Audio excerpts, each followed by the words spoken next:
안녕하세요. 작사가 달리입니다. 반갑습니다. 저는 현재 K-POP 작사가로 활동 중이고요. 대표곡으로는 우주소녀 부기업, 워너원의 너의 이름을이 있습니다. 그 밖에도 세븐틴, 프로미스나인, 이달소, 권은비 등 많은 아티스트 분들의 곡을 작업했는데요. 최근엔 K-POP의 영향으로 K-POP 댄스를 비롯해서 작사, 작곡에까지도 정말 많은 분들이 관심을 가져주시는 것 같아요. 그래서 오늘은 제가 작사에 대해서 여러분들께 알려드리려고 합니다. 먼저 알아볼 내용에는 크게 세 가지가 있는데요. 첫 번째는 작사가의 역할, 두 번째 곡이 만들어지는 과정, 세 번째는 송폼입니다. 여러분은 작사가 뭐라고 생각하시나요? 글을 쓰는 것? 아니면 노래를 만드는 것? 네, 둘 다 맞습니다. 근데 생각보다 많은 분들이 작사는 글만 쓴다라고 생각하시는 경우가 많은 것 같아요.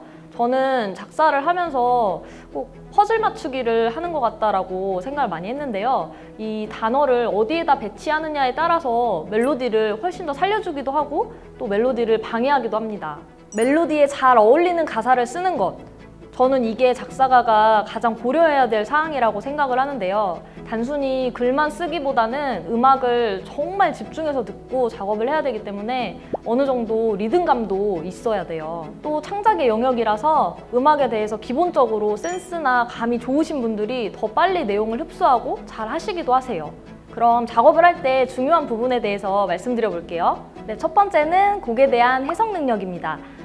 곡에서 어떤 이야기를 하고자 하는지, 분위기가 어떤지 이런 것들을 전반적으로 잘 파악하고 캐치하시는 게 중요하세요.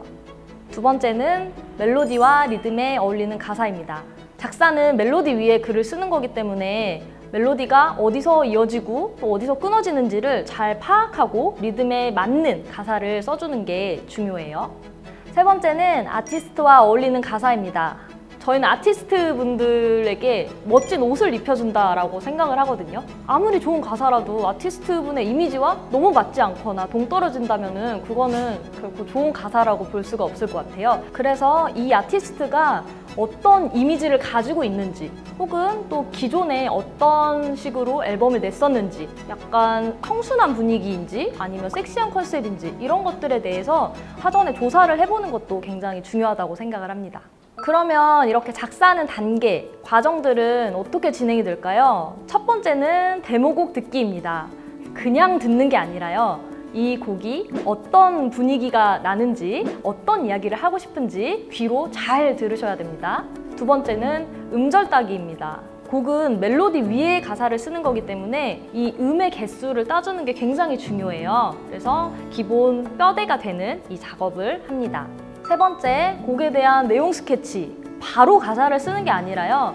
이 곡이 어떤 이야기를 하고 있는지, 어떤 식의 단어가 어울릴지 대략적으로 스케치를 해보는 거예요. 근데 여기서 중요한 거는 너무 완성된 가사를 쓰려고 하지 마시고 이 단계에서는 자유롭게 쓰셔도 괜찮아요. 네, 그렇게 해서 나중에 정리를 하면 되니까 너무 어떤 아이디어가 나오는 데 있어서 제약되는 거 없이 그냥 마구마구 좀 내가 생각하기에 이게 괜찮은가 싶은 것도 상관없으니까 그냥 막 던져보시는 게 제일 중요합니다. 네 번째, 어울리는 제목 찾기. 곡의 제목은 정말 중요한 부분이죠. 그래서 신중하게 고민을 해야 되는데요. 내가 쓰고자 하는 가사에서 정말 함축적으로 전달이 될 만한 내용이 뭐가 있는지, 딱 임팩트 있는 단어가 뭐가 있을지를 잘 고민을 해보신 다음에 정하시는 게 좋아요. 그다음 마지막이 작사하기입니다. 준비가 다 되셨다면 이제 본격적으로 이 곡에 천천히 흐름을 만들고 작사를 진행해 주시면 됩니다. 그러면은 작사를 하기 전에 저희가 송폼에 대해서 한번 알아봐야 되는데요. 송폼이란 곡의 형식을 말하는데요. 크게 세 가지가 있는데요. 벌스, 프리코러스, 코러스 이렇게 세 가지 파트가 있습니다. 먼저 벌스에 대해서 알아보면요. 벌스 파트는 주로 곡을 시작하는 부분으로 고음보다는 중음이나 저음으로 시작하는 경우가 많아요. 보통 1절, 2절 할 때 앞부분을 이야기합니다. 그리고 코러스에 대해서 먼저 설명을 드릴게요. 보통 후렴구라고 하시면 쉽게 아시겠죠? 곡이 가장 팡 하고 터지는 중요한 부분을 바로 코러스 파트라고 이야기합니다. 마지막으로 프리코러스 파트인데요. 이 파트는 벌스랑 코러스 파트를 연결해주는 파트로 모든 곡이 다 그런 건 아니지만 대체로 조금 잔잔하게 풀어지는 경우가 많아요. 곡에도 기승전결이 있잖아요. 그래서 코러스 파트에서 더 빵 하고 터지기 위해서 약간 분위기 반전을 해주는 좀 잔잔해지는 그런 파트라고 볼 수 있습니다.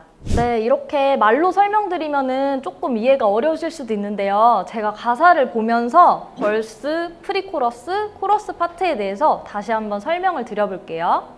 곡은 청하의 롤러코스터입니다. 처음에 들어보시면은 바로 벌스 파트가 시작이 돼요. I remember very first time in love 이렇게 시작이 됩니다.